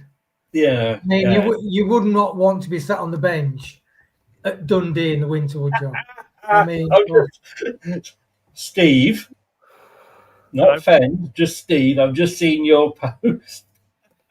Yeah, well, it's a little bit waiting, but I have, I think it's just waiting for ratification from the EFL. I think it's, and that could take up to 2 hours. We have 2 hours of an extension once you've put the paperwork in. So I think it was an hour actually. I didn't realize it was 2. I think someone in the chat earlier said maybe the fax machine's broken. It made me think, Chris, you could get your wish. Couldn't we get... No, he signed for Fiorentina. I was going to say, De Gea is still looking for a club about 3 years later, but he's got one now, and he could brought him in on they reckon Onana's available.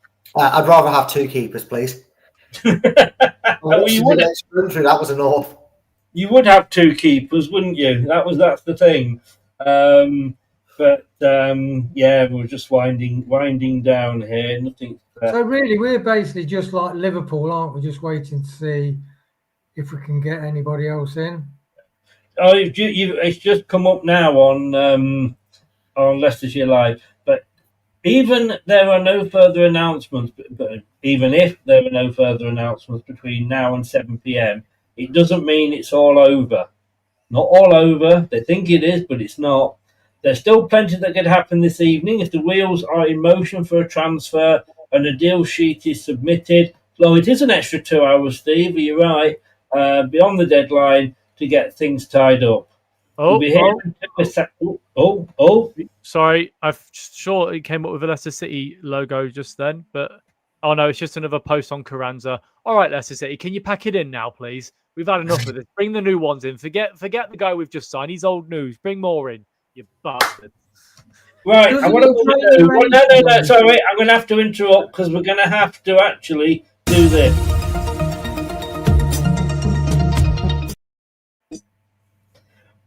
Edward has left Crystal Palace. Did you want another striker, everybody? Somebody in the chat put about Balotelli's on a free or something. He has gone to French side Lens on a permanent deal. Poor sods. You would have thought with a name like Lens that they would have seen him coming. You've been dying. Hey. Come on, Steve. Back a smile. Come on. I was reading. I wasn't intentionally ignoring you, Chris. I was reading some information. That was. I said Edouard's gone to Lens. You'd have thought with a name like that they'd have seen him coming. Yeah, you didn't need to repeat it. I think it was fine.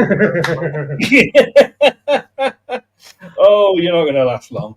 That's it now. The window is shut. We have no more time left.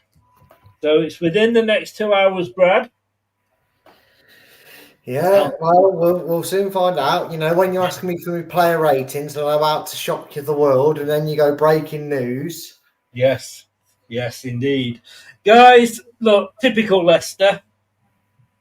Couldn't, you've had how many 30-odd days? No, more than 30 days. Was it 90-odd days or something? And we still run out of time. Only Leicester. Well, but thank you very much for keeping me company. I feel gutted about Edouard. If only we'd, known he was available before we signed, JC. If only we loaned him in. What's up, Steve? No comment. I think he's been, I think he's mentally, he's just punching your face in. I can no longer confirm or deny. Do you think if JC doesn't really do well at Leicester, he'll be crucified? I was waiting for that. As you said, JC, I was thinking he's going to make a nail to the cross. It's taken him 2 hours to go out on a high. I only wish I could. Do you need to go and have a lie down for a little bit? I do. We'll be back. If you are watching this, we'll be back at 8:30. We'll be talking Birmingham City and the win there. Wayne, Steve, Ben, Brad, Lee, thank you very, very much all. And I will, we'll be talking very soon anyway, I've no doubt. Thanks, guys. Cheers, guys. Yeah. Cheers.